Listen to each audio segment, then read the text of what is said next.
Bienvenidos a Campus Global, el programa de análisis multidisciplinar de AFIT, que tiene como propósito que todos podamos aprender sin la necesidad de tener un carnet. Todos hemos visto en las noticias y en los periódicos que el gobierno nacional está planteándole al Congreso una cantidad importante de reformas, y una de ellas, que al parecer es la que más avance tiene, es la reforma pensional. Como todos aspiramos algún día a pensionarnos, pues es importante que sepamos qué es lo que está pasando con el sistema pensional y cuáles son las opciones que se están presentando, y finalmente saber si la propuesta que se está haciendo es conveniente o no. Para analizar entonces esta propuesta y la situación del sistema pensional, estos son nuestros invitados.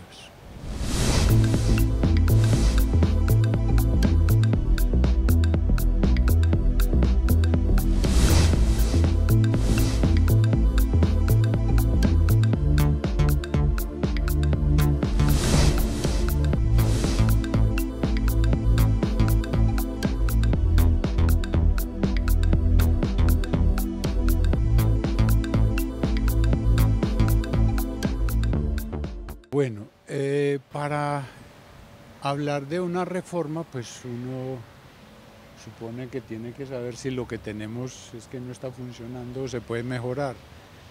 Yo supondría que el sistema que tenemos pues ni es el mejor del mundo ni el más malo del mundo. En general creo que hemos avanzado, pero si se está planteando una reforma, nos podían explicar de la manera más sencilla posible cuáles son las características que pues, debe tener un sistema de pensiones para saber si el sistema es bueno o malo y que hay que mejorar. Se pueden determinar algunas características de un sistema para decir, mire, un sistema de pensiones mínimo tiene que cumplir estas cosas para que sea sostenible y pertinente. Pues si quieren yo puedo comenzar. La idea es que todo sistema general de pensiones, para poder funcionar bien, debe tener básicamente, yo diría, tres grandes aspectos. El primero, cobertura. El segundo, equidad. Y el tercero, sostenibilidad financiera y fiscal. Yo creo que esos tres elementos son fundamentales, y es precisamente en esos tres donde hay que analizar la reforma, cómo estaría, digamos, impactando en estos aspectos. ¿Podrías explicarle rápido a los que no sabemos qué es esas tres cosas, qué es la cobertura y los otros dos factores? Estos tres elementos se conectan un poco entre sí. Cuando hablamos de cobertura, hablamos de la capacidad que tiene el sistema de que hayan una mayor proporción de personas en edad de pensionarse, en estar pensionadas, ¿cierto? También podemos hablar de cobertura en el sentido en el que la mayoría de personas que deberían estar cotizando al sistema lo hagan, ¿cierto? La mayor proporción de los trabajadores en Colombia deberían estar cotizando a pensiones, ¿sí? Contribuir, digamos, a ese ahorro obligatorio que podríamos hablar que en otras palabras es el sistema pensional, ¿sí?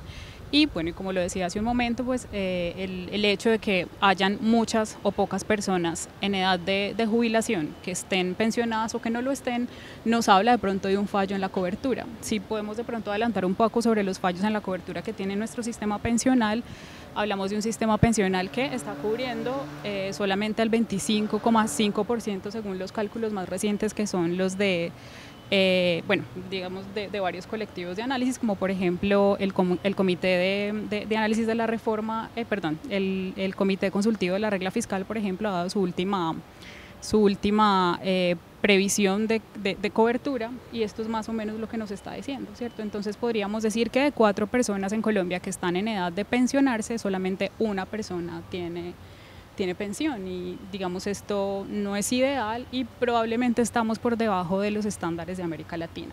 Y si queremos un poquito ir más allá, también lo que podemos identificar es que existen también unas brechas de género, ¿sí? Entonces las mujeres estamos más o menos como unos 6, 7, 8 puntos porcentuales por debajo de la cobertura pensional de los hombres. Entonces esto, digamos, presenta unos desafíos a la política pública para rediseñar unos sistemas que hagan o que permitan que un mayor porcentaje de personas en edad de pensionarse se pensionen, y no, digamos, como está ocurriendo en este momento en Colombia. Esto pues lo que tiene que ver con cobertura. Lo que tiene que ver con sostenibilidad y con equidad, digamos, en particular, lo que a mí personalmente en lo que más creo que están los problemas del actual sistema pensional tienen que ver con la equidad, ¿sí? Y es porque, digamos, la equidad la podemos ver desde muchas perspectivas, pero miremoslo desde la perspectiva de una persona cuando decide, yo, por ejemplo, que estoy en edad de trabajar, que estoy en mi etapa productiva, yo decido irme a un sistema o a otro sistema. En Colombia le llamamos el sistema público o digamos el sistema colectivo, ¿sí? O de reparto, ¿sí? El otro sistema es el sistema que le llamamos el de los fondos privados o el de ahorro individual, ¿sí? Entonces digamos que a mí este sistema pensional colombiano me ofrece dos posibilidades y yo como ciudadano, ¿cierto? Y como agente autónomo que toma decisiones sobre mi vida puedo tomar una decisión sobre otra. Pero tomar esa decisión sobre otra acarrea unas consecuencias privadas, o sea, sobre mi futuro, y sociales, ¿sí? ¿Cuáles son sociales? Que tienen que ver con el otro aspecto que es la sostenibilidad, por ejemplo. Lo que tiene que ver con, digamos, con los beneficios privados o que tienen que ver estrictamente conmigo es que si yo me voy por una alternativa o me voy por otra, se van a ver afectados los retornos de ese ahorro en el futuro, ¿sí? Entonces una persona que de pronto gane en salario lo mismo que yo, ¿sí? Pero que tome, y en contraste conmigo, si tomamos decisiones diferentes, si yo me voy, por ejemplo, al régimen privado, y por ejemplo Juan Carlos, que tenemos condiciones similares de edad y de salario, y él se va al régimen público, cuando nos vayamos a pensionar, yo voy a recibir una mesada más baja, ¿cierto? Juan Carlos va a recibir una mesada más alta, ¿sí?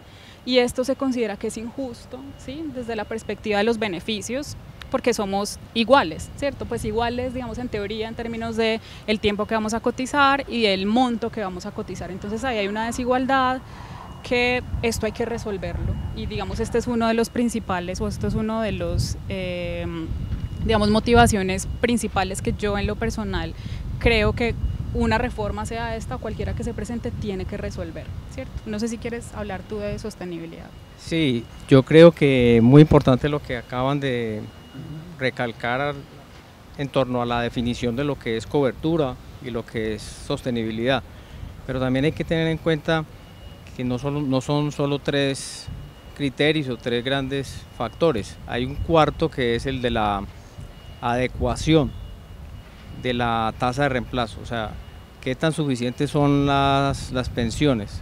Cuando una persona se pensiona, recibe una mesada pensional.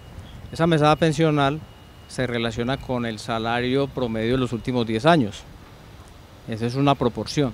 Eso se llama adecuación, ¿sí? O suficiencia.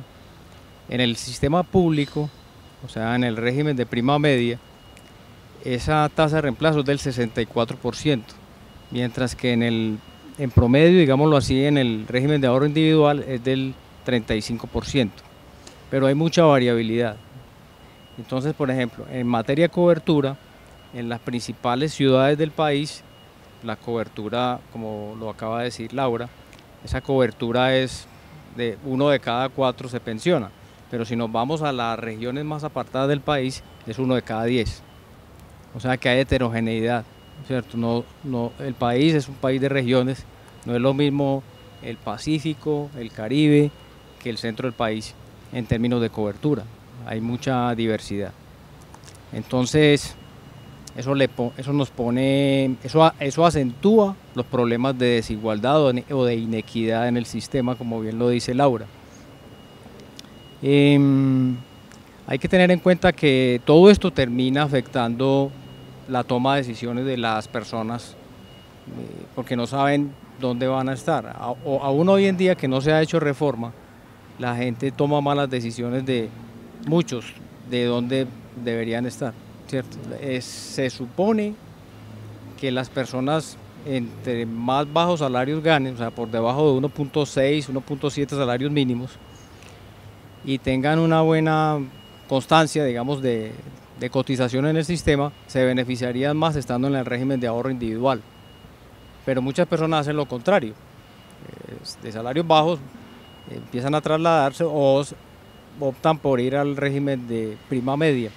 Entonces ahí hay un poco de confusión. Yo creo que eso tiene que ver con lo que en términos generales llamamos también educación previsional, que tiene que ver con la educación financiera. Por eso es muy importante que la gente esté bien informada sobre lo que actualmente hay, pero también sobre lo que viene y cuáles son las características que deberíamos buscar en una reforma pensional, qué deberíamos hacer en una reforma pensional, que de eso vamos a hablar enseguida.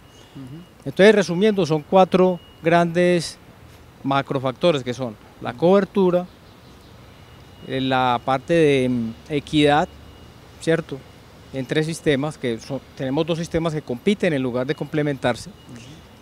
La parte de sostenibilidad, que digamos que es el factor, el componente que está al final, y la parte de suficiencia o adecuación, que se puede entender como: cuando yo me pensione, esto sí me va a permitir mantener el estándar de vida que tenía antes de entrar en fase de pensión. Eso es adecuación.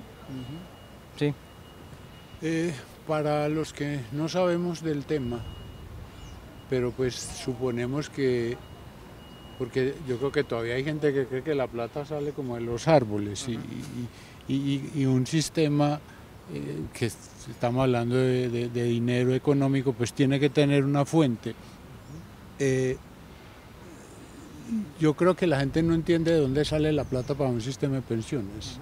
Se puede aclarar eso, porque me parece que es una cosa muy obvia, pero finalmente no lo es. O sea, de algún lado tiene que salir el dinero, y hay gente que dice: no, es que el Estado lo tiene que sacar como si la plata saliera mágicamente. Sí. En general, los 2 sistemas son parecidos en la forma en que son viables financieramente, o de dónde sale la plata de los 2 sistemas. A ver, yo diría, hay 2 cosas fundamentales. Los 2 sistemas que hay, que son el del RAIS y el sistema de régimen de prima media. El RAIS básicamente... ¿El RAIS es cuál? Es básicamente de los fondos de pensiones privados. Ahí, digamos, lo que está ocurriendo es que uno se va a jubilar con base en el saldo que haya ahorrado en toda su vida, de acuerdo a una rentabilidad que le va a generar. El ahorro más la rentabilidad que le va a dar a uno, digamos, es lo que le va a dar a uno la pensión en el RAIS.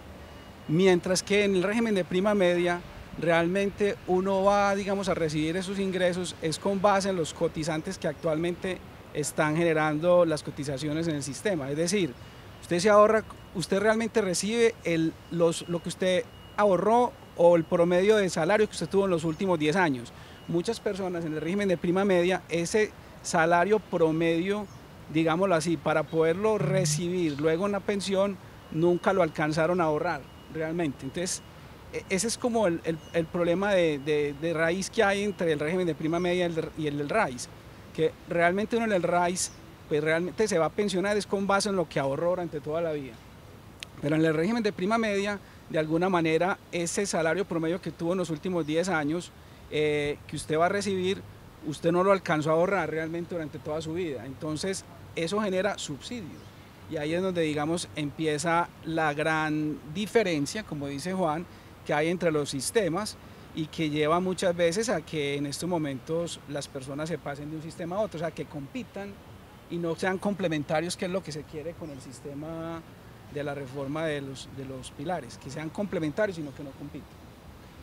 Adicionalmente, para complementar lo que nos ha contado Jaime, pues bien como él lo estaba ilustrando, digamos, bajo el esquema del ahorro privado, ¿sí?, que son que corresponde a los fondos privados, digamos, cada individuo tiene su cuenta de ahorro, por eso se llama régimen de ahorro individual, y pues lo que uno hace es, digamos, meter mes a mes, por eso también se habla de, digamos, ahorro obligatorio, que es una especie de ahorro obligatorio. Entonces mes a mes yo ingreso mis cotizaciones, los fondos privados tienen el compromiso de hacerme rentable esos ahorros, entonces ellos esos ahorros los toman y los invierten y, digamos, tratan de devolverme una rentabilidad, y al final, pues, del periodo de cotización de mi vida yo voy a recibir ese ahorro solamente, ¿cierto?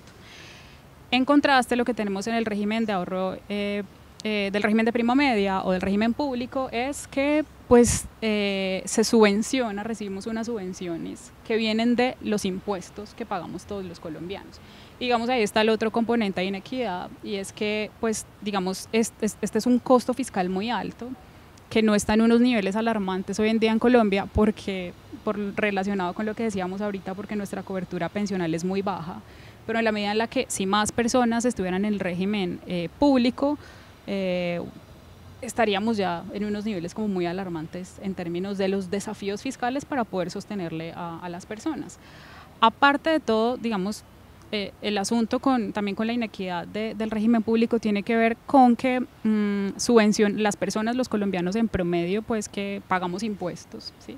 Terminamos subvencionando las pensiones altas, ¿cierto? Entonces, gran parte realmente de los recursos del Estado que se van a cubrir las pensiones de Colpensiones se van a pensiones altas, y esto es bastante inequitativo porque pues debemos tener en cuenta que en Colombia las fuentes más importantes de recaudo tributario que tenemos son el impuesto de rentas a personas naturales, el impuesto de renta a personas jurídicas, el IVA y el gravamen a los movimientos financieros, pero los dos más importantes son IVA e impuesto de renta, y el IVA lo pagamos todos los colombianos, ¿cierto? Entonces ya cuando el gobierno viene y toma los recursos del recaudo tributario a repartirlos entre los muchos compromisos que tiene, un compromiso muy grande que tiene el gobierno nacional es el pago de pensiones, el pago de pasivos pensionales, muy, digamos, llevado a pagar las pensiones altas. Entonces esto hay que corregirlo, digamos, esto es muy inequitativo.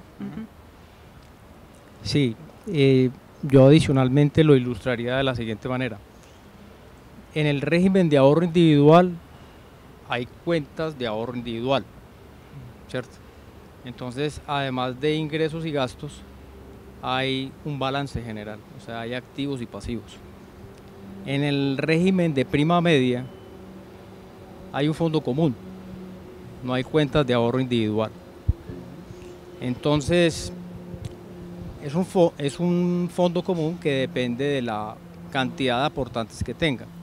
En un mundo en donde hay un acelerado cambio demográfico y hay menos personas jóvenes y más personas adultas mayores de 60 años, entonces ese fondo común, eso es una pirámide insostenible, ¿sí?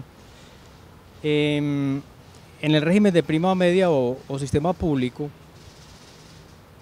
hay ingresos y gastos también, pero se tiende a ocultar o a ignorar qué pasa con los activos y qué pasa con los pasivos. Entonces, por eso uno escucha que muchas veces en el sector público se dice que no hay pasivo pensional. Claro, hay baja cobertura, entonces el pasivo pensional no es muy grande. Pero resulta que sí hay pasivo pensional, solo que no quiero medirlo bien. Es un pasivo contingente, ¿sí? Como eso está muy lejos en el tiempo, entonces ¿para qué lo vamos a contabilizar? No, solamente otro. O sea, lo que se dice generalmente es todo lo que ingresa sale, entonces no hay pasivo, y eso es una concepción errónea de lo que es la sostenibilidad de un sistema pensional. Lo otro que hay que tener en cuenta es que el tema de los subsidios que plantea Laura, el 5% de los subsidios quedan asignados al 20% más pobre de la población, y el 80% de los subsidios quedan asignados al 20% más rico de la población. Exacto. O sea, tenemos un sistema de asignación de subsidios que es regresivo. Eso hay que cambiarlo, y en cierta forma la reforma pensional actual, en trámite en el Congreso, corrige medianamente el problema, pero no lo resuelve del todo. Pero no, esperemos ahora cuando hablemos de la reforma. Juan, una cosita complementando lo que dice el Concifras. Esos subsidios actualmente, según el Ministerio de Hacienda, nos pueden estar costando alrededor de 25 billones de pesos. 25 billones, esos subsidios. Y lo que dice Juan también, y la solución que se estaría dando en este momento sería parcial, porque esos subsidios seguirían dándose en el régimen de Pilares hasta 3 salarios mínimos. Entonces se va a reducir en alguna medida ese subsidio, pero todavía van a seguir siendo bien importantes. Y con una agravante, por ejemplo, un ejemplo, una persona que cotice sobre 25 salarios mínimos, que no necesita subsidio, está recibiendo 1.100 millones de pesos de subsidio en el momento de pensionarse. Eso no tiene sentido. Eso es lo que hay que cambiar. Bueno, entonces mi pregunta sería, ustedes plantearon como las características que se espera que un sistema de pensiones cumpla para una sociedad. La reforma que el gobierno ha presentado va en la dirección de corregir todos los factores, se enfocan, o sea, ¿qué es lo que quiere hacer la reforma? ¿Dónde está el corazón de la propuesta? ¿Qué es? ¿Quiere cambiar el sistema, hacer uno nuevo? ¿Quiere mejorar el actual? ¿En qué creen ustedes que se enfoca eso? Y después, si quieren, discutimos si lo va a hacer, si lo va a lograr o no. Claro. Yo, por ejemplo, desde mi punto de vista, lo que le veo bueno a la nueva reforma es el tema digamos, de ayudar o darles un subsidio, porque eso realmente es un subsidio, no una pensión, a las personas de la tercera edad, mayores de 65 años. O sea, el régimen, digamos como tal, este régimen de pensiones trabaja, digamos, muy bien lo que es el tema del pilar solidario. Eso sería, digamos, de alguna manera se estaría asegurando esos ingresos a las personas que nunca se van a pensionar y que aproximadamente pueden ser 3,5 millones de personas. De los 6 millones de personas que tenemos en estos momentos, digamos, por encima de 65 años, hay 3,5 millones que ya no se jubilan y solamente tenemos 2,5 millones de personas aproximadamente que están recibiendo pensión. Básicamente eso está distribuido, un régimen de prima media 1.800.000 y 300.000 los fondos de capitalización RAIS, que ahí se ha generado un debate y se dice es que se están pensionando más personas en régimen de prima media que en RAIS. Eso es cierto, pero es también porque estamos hablando de un sistema que lleva 20, 30 años, que es el RAIS, y otro sistema que lleva 50, 60, 70 años, que es el de régimen de prima media. Entonces eso no es comparable realmente. Es más pero la propuesta no elimina los dos sistemas, el privado y el público, ¿o sí?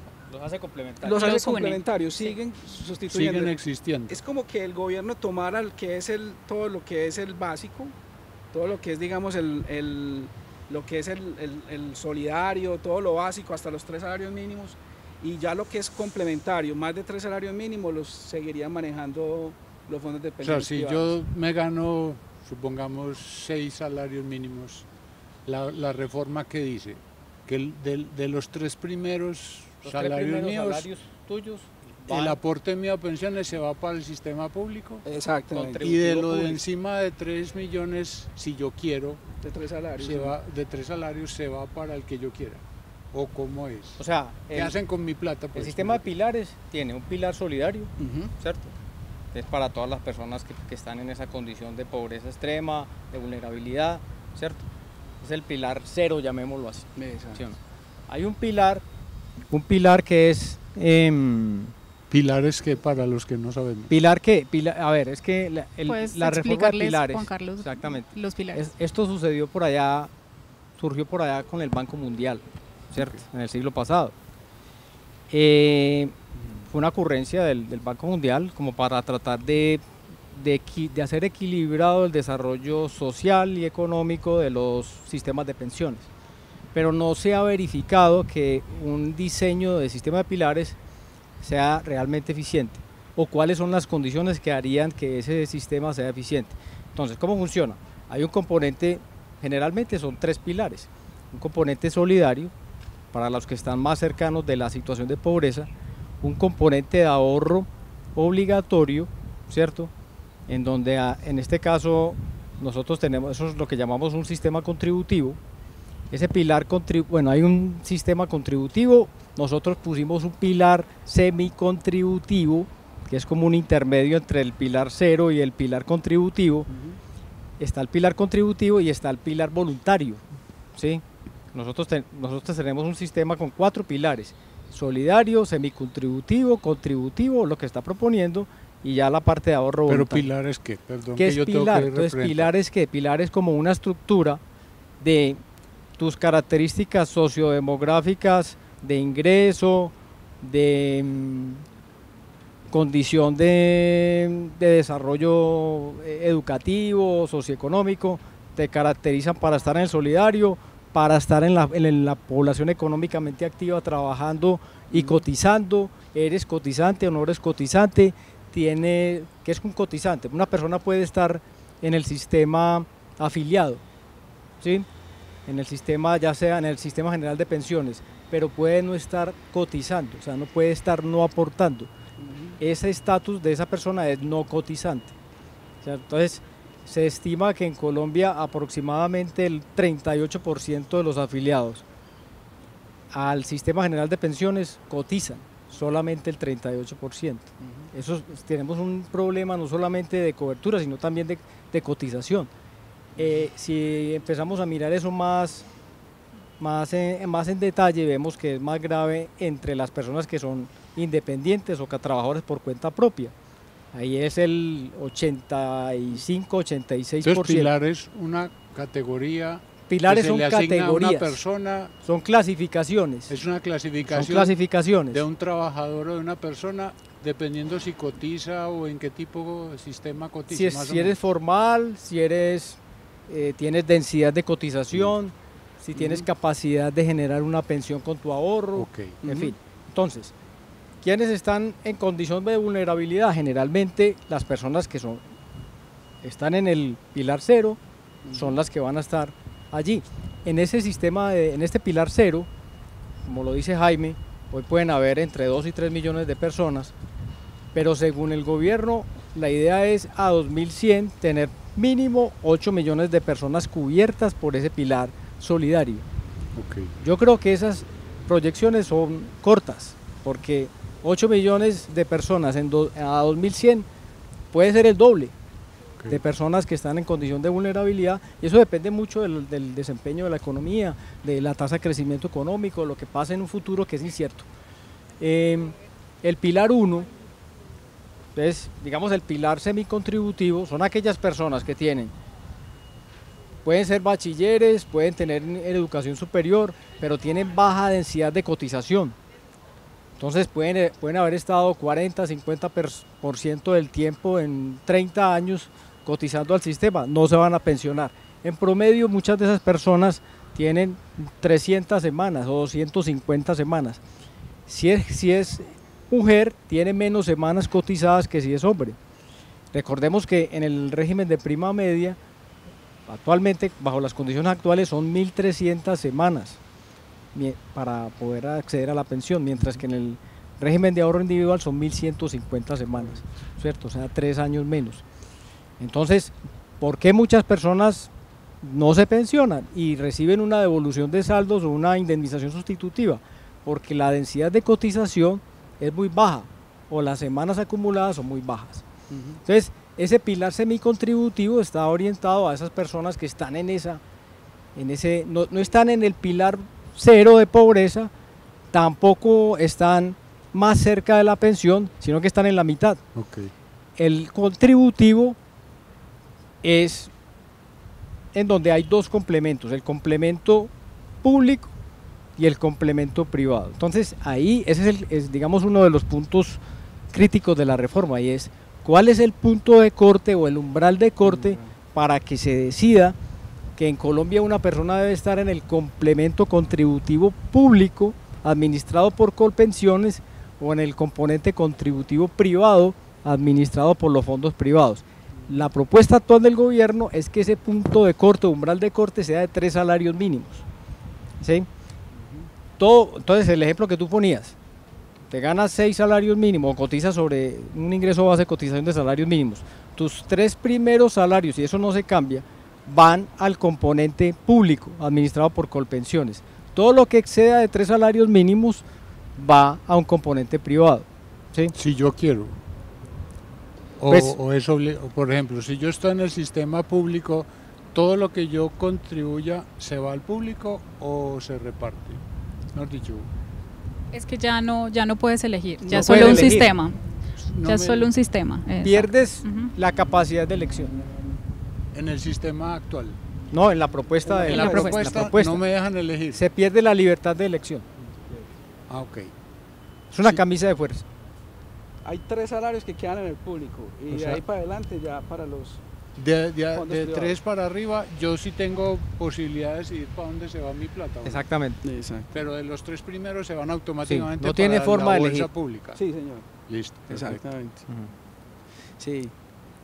Y en esa parte, por ejemplo, que decía Juan también precisamente de del envejecimiento de la población, hablábamos ahora, en este momento del 15% de la población en Colombia está por encima de 65 años. Y ya para finales, ya más o menos 2020, 2040, 2050, ya vamos a pasar del 20-25%. Entonces cada vez esa curva se va a invertir, esa pirámide, y eso va a generar más presión fiscal y sostenibilidad financiera. Listo. Entonces, según, ya dejo Laura me explique. Lo que yo tengo que entender entonces es que la propuesta del gobierno le va a entregar al sistema público más dinero que el que estaba recibiendo hoy. ¿Eso es cierto o no? Si me están poniendo a que obligatoriamente yo entregue mi contribución sobre Sí, 3, o sea, ¿eso va a aumentar los ingresos del sistema público o se quedan igual o qué pasó ahí? Digamos, sí, no sé, Juan Carlos, ¿tú cómo lo ves? Sí, no, o sea, sí desde la perspectiva en que las personas ya no eligen si se van desde el inicio, en el momento en que empiezan a cotizar al régimen público o al privado, sino que todos en inicio hasta los 3 salarios van al público. Pero hoy en día pasan cosas como, por ejemplo, que las personas que pertenecen al régimen privado, en la medida en la que ya les hacen sus cálculos actuariales y que le dicen, vea, usted pensó que se iba a jubilar con tanta mesada, con tanta pensión, no, eso no va a ser posible.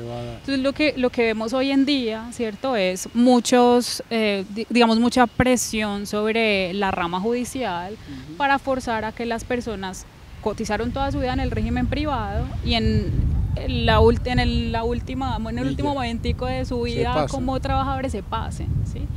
Entonces, digamos, pues eso, digamos, no está bien porque se supone pues que las personas deberían, digamos, como acarrear con esa decisión, ¿cierto?, de que tomaron en primera instancia, pero también se entiende que es una decisión, pues, digamos, llamada un poco por la inequidad, pues, que hablábamos ahorita antes, ¿cierto?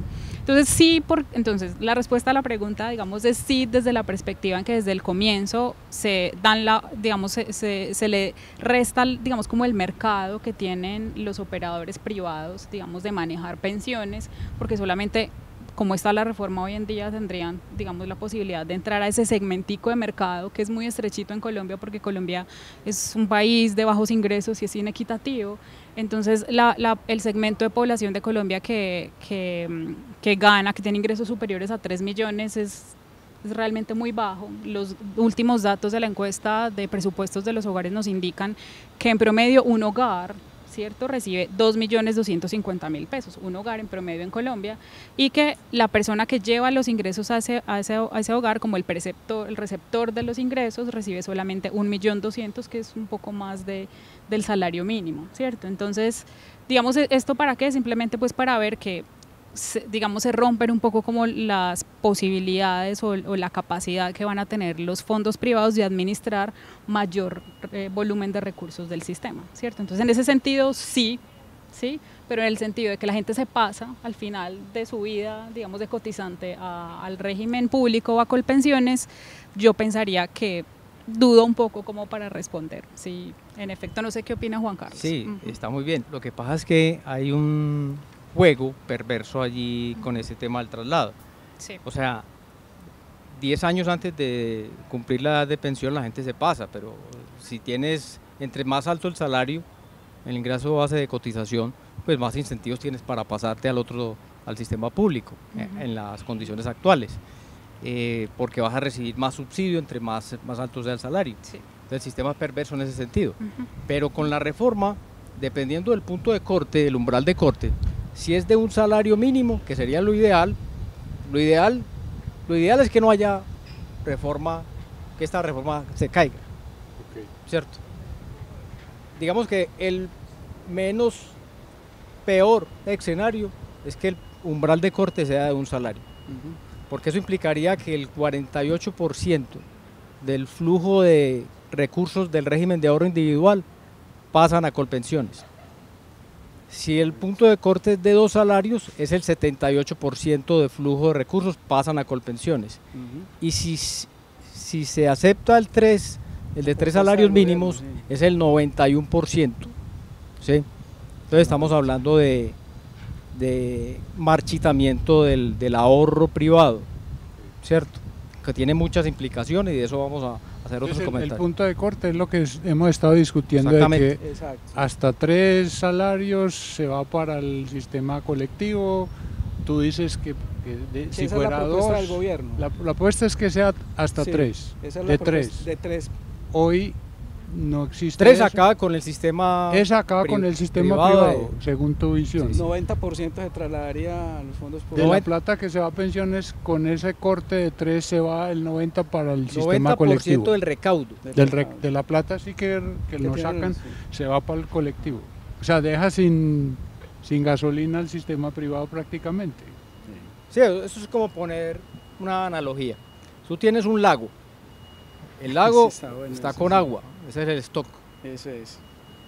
Si el lago no tiene un riachuelo que esté renovando el oxígeno dentro del lago, se muere el lago. Te quedas con un stock de agua que no renueva el oxígeno. El oxígeno en este caso es que el recaudo. El recaudo. Si no hay recaudo, tenemos 2 problemas. Un problema es que esta reforma no incorpora las tendencias demográficas. 2, esta reforma no incorpora la incertidumbre del mercado laboral y todo lo asociado a la reforma laboral que corre paralela y que va a afectar la dinámica pensional. Entonces esas 2 cosas son muy importantes y afectan. Podemos diseñar cualquier reforma pensional, pero si no tenemos en cuenta esos elementos en el diseño de la reforma pensional, no hacemos nada. Sí, lo que dice Juan es muy cierto. El tema de lo que es la reforma laboral debería estar mucho más, digamos, en sintonía con la reforma pensional, porque en la medida que la reforma laboral pudiera de alguna manera incrementar la formalización del trabajo y que la gente pudiera cotizar de una manera pues más masiva, eso ayudaría precisamente a que esta reforma pensional pues fuera más exitosa, ¿cierto? Entonces yo creo que ahí hay algo que debe todavía como coordinarse mucho mejor, ¿cierto? Pero entonces, tú que hablabas ahora de la equidad, Laura, pues la cifra que da Juan Carlos es que si ponen el tope en 3, el sistema privado, digamos que se muere. Que alguien tendría que haber sabido eso antes. Uno dice, o no sabían o lo que querían era matarlo. Pero entonces, si lo pones más bajito, digamos que sea 1, ¿es bueno o tampoco? ¿O es mejor? Buena pregunta. Sí. O sea, 3 es muy malo, pero entonces 1 tendría algún beneficio para el sistema general, ¿o qué opinas? Pues ese es el punto más discutido y más álgido, y yo he hecho una revisión a las recomendaciones de las diferentes comisiones que han analizado el gasto en pensiones. Y desde más o menos han habido muchas, o sea, el último informe que fue el del Comité Autónomo de la Regla Fiscal que estamos comentando ahorita, que salió hace un par de días, la recomendación que le hace al gobierno es bajar el umbral a un salario mínimo. Fedesarrollo hace unos meses también le recomienda al gobierno bajar el salario a un salario mínimo. Desde el 2016, una comisión que conformó el gobierno de ese entonces para poder hacer como una revisión integral del gasto del gobierno, le recomendó desde esa época al gobierno, si se proponía una reforma en pilares, que el pilar contributivo partiera de un salario mínimo. Entonces yo creo que sobre eso no hay discusión técnica, o sea, hay mucho consenso con que eso es lo más adecuado, por 2 razones. Primero, por lo que hablábamos ahorita, porque significaría un cambio muy drástico sobre el mercado pues de los fondos privados, ¿cierto? Que ya tienen, digamos, una capacidad, digamos, de operar en ese mercado, y ellos también hacen una función, digamos, importante para el mercado financiero, pues cosa que Juan Carlos ahorita nos explica muy bien porque él es experto en ese tema. Pero también desde la perspectiva de la sostenibilidad, ¿cierto? Porque entre más gente metida ahí en el pilar contributivo, es más gente que va a ser necesario subvencionar, similar a lo que hablábamos ahorita, que es lo que ocurre en este momento, ¿cierto? Entonces, entre más gente ahí metida, pues digamos, en ese pilar contributivo, mayor necesidad, digamos, o más esfuerzo fiscal es necesario. Entonces es mayor el riesgo fiscal, digamos, para poder financiar ese dinero. Entonces no es lo mismo, por ejemplo, que el gobierno tenga que subsidiar, ¿cierto?, el dinero faltante para las mesadas de la población que se va a pensionar con un salario mínimo que con 3, pues que con 2 o que con 3. Entonces digamos ahí viene como ese asunto pues de la sostenibilidad. Y quisiera mencionar también, ahorita que nos preguntabas sobre pues qué balance podríamos hacer de la reforma, ¿cierto? Yo en lo personal creo que hay aciertos y desafíos, ¿cierto? Hay unos aciertos y unas ganancias en términos de equidad. Ahorita hablábamos de que podíamos evaluar los sistemas y la reforma en términos de cobertura, de equidad, de sostenibilidad, de adecuación, de los parámetros, que no hemos hablado de los parámetros. Y en términos de baja cobertura quisiera mencionar que si bien la propuesta del gobierno trata, digamos, como de, con todos los pilares como están diseñados, tratar de casi que meter a toda la población colombiana, ¿cierto? La gente que está en vulnerabilidad y que definitivamente no tiene capacidad de pago, la gente, digamos, que por sus entradas y salidas del mercado laboral no tuvieron la oportunidad de cotizar muchas semanas, las personas que sí cotizan al sistema pero que tienen bajos salarios y el resto de personas que tienen capacidad de pago y que obtienen altos salarios. Entonces digamos que desde la perspectiva de la gente que se va a pensionar, entonces esta reforma sí resuelve el asunto de la cobertura en términos de que todos los colombianos se pueden ver más o menos ahí reflejados. Pero ¿cuál es el problema? Volvemos a la sostenibilidad y que ahorita hablamos también que la cobertura tiene como estas dos visiones porque el sistema de pensiones plantea un problema entre generaciones, es un problema intergeneracional, ¿sí? Entonces si bien la propuesta de pilares refleja, digamos, a toda la población en su conjunto, ¿sí?, pero no presenta realmente ningún incentivo para que, o no resuelve, o no le está apostando a resolver, aumentar, digamos, la cobertura de los que estamos cotizando de forma, digamos, formar al sistema. Y ahí es donde se vienen como más presiones a la sostenibilidad y eso se conecta con lo que mencionaba Jaime ahora, que debe haber una mayor armonización de la reforma pensional con la reforma laboral, porque parece que la reforma laboral no le está apuntando a la formalización, pero la reforma pensional depende de la formalización, ¿cierto? Entonces ese es otro punto pues importante y un llamado que es importante hacer sobre la necesidad de armonizar y discutir, si bien digamos hay propuestas adecuadas en la reforma pensional, preocupa bastante el asunto de la sostenibilidad y preocupa bastante, digamos, lo que pueda impactar a la reforma pensional, lo que está pasando con la reforma pues laboral, de la que no tendremos oportunidad de hablar acá, pero hay que, digamos, como tenerlo en cuenta ya desde una perspectiva como del sistema. Juan, yo le añadiría algo a lo que Laura dice, que de pronto no hemos hablado mucho acá, y es el tema de cómo impacta el mercado de capitales también, porque eso es importante. Algo que preocupa bastante es que la tasa de ahorro en Colombia, de ahorro privado, es muy bajita, es como del 15% aproximadamente. Entonces la idea es que con este tipo de reformas, en lugar de aumentarse la tasa de ahorro, antes se podría haber perjudicadas, porque digamos que el principal canalizador de ahorro en los mercados de capitales son los fondos de pensiones privados. Entonces preocupa qué va a pasar con eso y digamos, si tenemos una tasa del 15% y si esa tasa antes va a tender a caer y no a subir, pues eso es algo preocupante para la financiación de todo el mercado de capitales en Colombia, ¿cierto? Y digamos que si lo comparamos con promedios de otros países, el nivel de porcentaje es incluso más alto en la región, es del 20-25% de la tasa de ahorro, digamos, como porcentaje del PIB. Entonces yo creo que eso es algo también que no se habla tanto, pero realmente es algo también de considerar. Yo quiero mencionar algo, sí, y es que paradójicamente, para responder la pregunta que hiciste previamente, un salario mínimo como punto de corte para ese umbral termina perjudicando a los que hoy en día se benefician del ahorro individual. Si las personas tienen ingresos menores a 1,6 salarios mínimos, se benefician más estando en un régimen de ahorro individual que en un régimen público. Entonces, poner un punto de corte para estar en el público de un salario mínimo es incoherente, primer punto. Segundo, en el pilar semicontributivo se pueden dar varias combinaciones. Una persona puede reunir las condiciones para recibir un componente de pensión por pilar solidario y otro componente de pensión por contributivo en el público. Y eso se transformaría en una renta vitalicia, ¿sí? Esa renta vitalicia puede llegar a ser, según estimaciones que se han hecho, de 180.000 pesos mensuales. Eso se va a sumar a lo que recibiría en el solidario, si cumplen las condiciones para recibir renta por el solidario.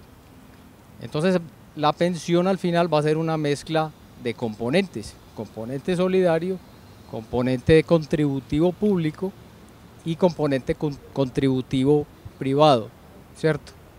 Y estamos ahí hablando de 60-70% de la población, dependiendo de cómo se diseñe esta reforma de pilares, sobre todo la parte del punto de corte. Entonces, realmente un salario mínimo no es óptimo, pero no sabemos si realmente va a aumentar cobertura. Yo creo que cobertura debe entenderse como personas que efectivamente se pensionan.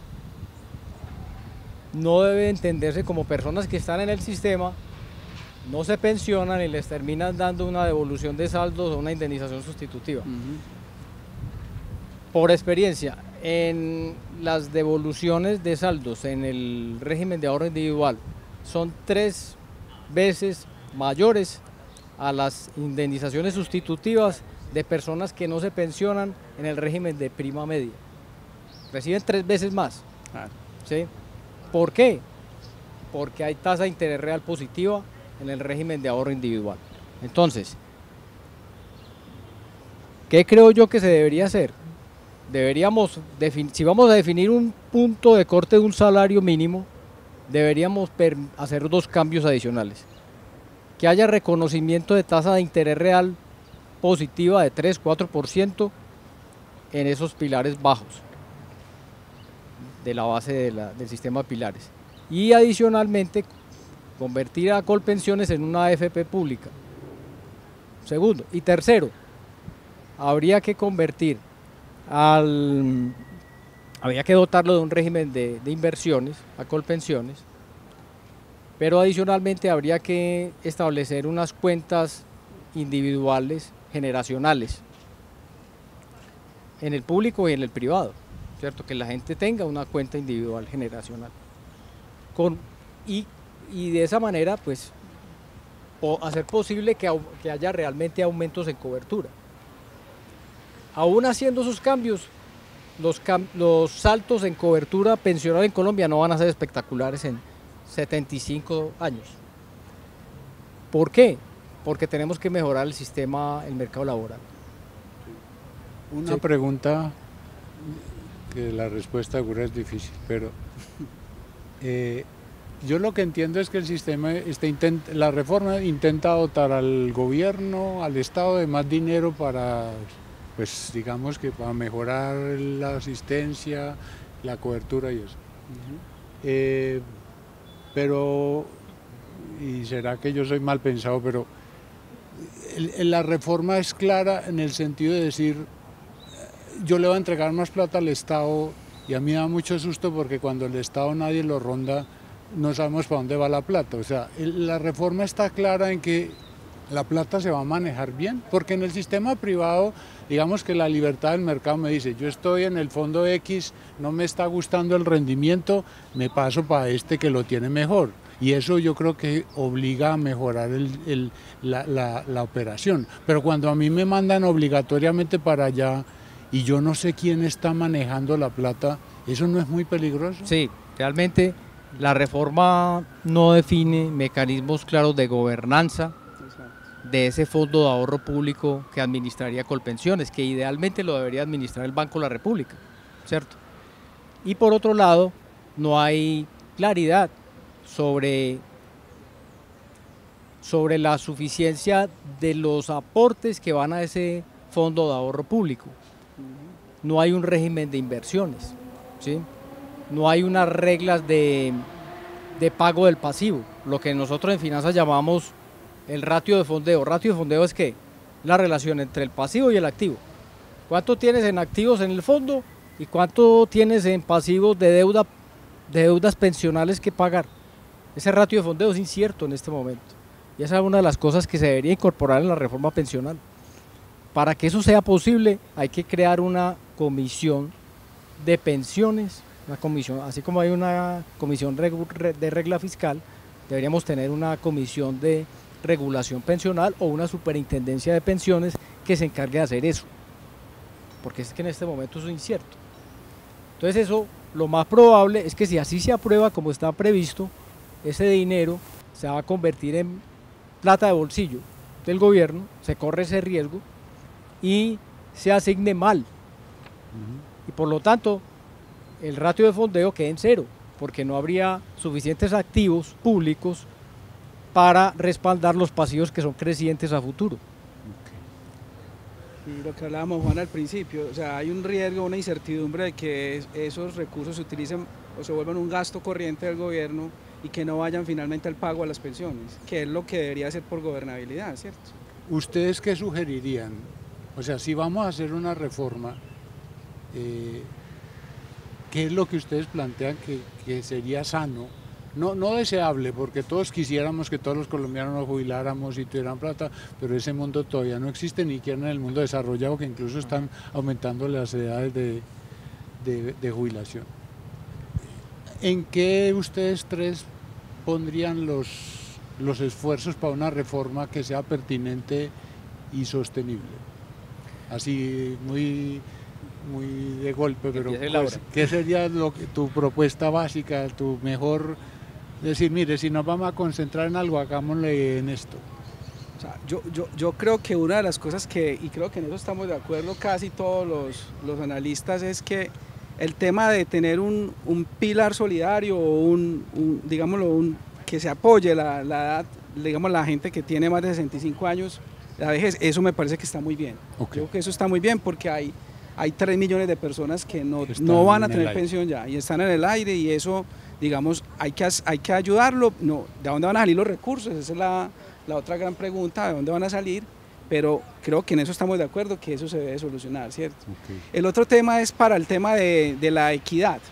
El tema de la equidad, yo creo que ahí sí habría como que revisar bien esa parte, porque el que sean 3 salarios o sean 2 o 1, pues realmente al final lo que queremos es que los sistemas sean complementarios y que no compitan. Entonces yo creo que eso es bueno también, que haya complementariedad y no que compitan. En eso también creo que estamos de acuerdo. El tema más de fondo es, bueno, cómo hacer eso de una manera que no perjudique a los fondos privados, sobre todo, que son un gran canalizador del ahorro para el crecimiento económico del país, ¿cierto? Y lo tercero, pues sería la sostenibilidad financiera, de que realmente todas estas cosas que se están proponiendo realmente sean buenas para la gente, pero que al final sean sostenibles y que se puedan cumplir, porque es que si no, lo que vamos a tener es un mayor déficit público en el futuro y nada de esto va a suceder. Entonces yo creo que eso es básicamente lo que creo que debería pasar. Laura, ¿qué le sugeriría? Listo, como pues en consonancia con lo que había acabado de decir, lo que dije hace un momento, creo que la reforma tiene aciertos y desaciertos. Creo que los aciertos están en tratar de, digamos, como que todas las personas se reflejen, digamos, como potenciales pensionados, sea bajo el pilar solidario o bajo el pilar semicontributivo, etcétera. Digamos, como que, digamos, esos esfuerzos en aumento de cobertura creo que son adecuados. El hecho, digamos, de llevar equidad también creo que es adecuado. Creo que sí hay que resolver el asunto de la sostenibilidad, que tiene que ver con esta discusión de un salario mínimo, no salario mínimo. Estoy de acuerdo con Juan con que bajo el pilar de un salario mínimo, que es lo que, digamos, muchas comisiones han recomendado, puede significar para un segmento de la población una desmejora en sus condiciones. Pero digamos, desde la perspectiva de la sostenibilidad del sistema, yo pensaría que esa es la apuesta a la que se debería, pues con la que se debería ir el gobierno. Con relación a lo que decía ahorita, hay que armonizar las propuestas de reforma del gobierno, porque si no, digamos, sin armonización, como dependemos tanto de la generación de empleo formal, entonces de pronto, de nuevo, o sea, los esfuerzos fiscales al futuro van a ser muy grandes y vamos a volver a hablar de una reforma pensional en muy pocos años. Y algo que no toca esta reforma, que creo que Juan Carlos va a estar de acuerdo conmigo, tiene que ver con que no se toca ni el monto de la cotización, que es el 16%, ni se está tocando la edad de jubilación. y pues es entendible, digamos, porque digamos es una... Cualquier gobierno que se meta con esos asuntos la va a ver muy difícil, si no miremos lo que pasó en Francia hace algunos meses, sí. Pero hacia allá es hacia donde nos tenemos que mover porque nos estamos envejeciendo, ¿cierto? Entonces esta es una discusión que no se va a abordar en este momento, pero que se tiene que abordar muy pronto también. Exacto, yo estoy totalmente de acuerdo, yo creo que tenemos que hacer reformas paramétricas al sistema en algún momento del tiempo. Aumentar edades, aumentar por lo menos en un punto la tasa de cotización, que actualmente es del 16. España acaba de aumentar gradualmente hasta el 2036 la edad de pensión a 66 años.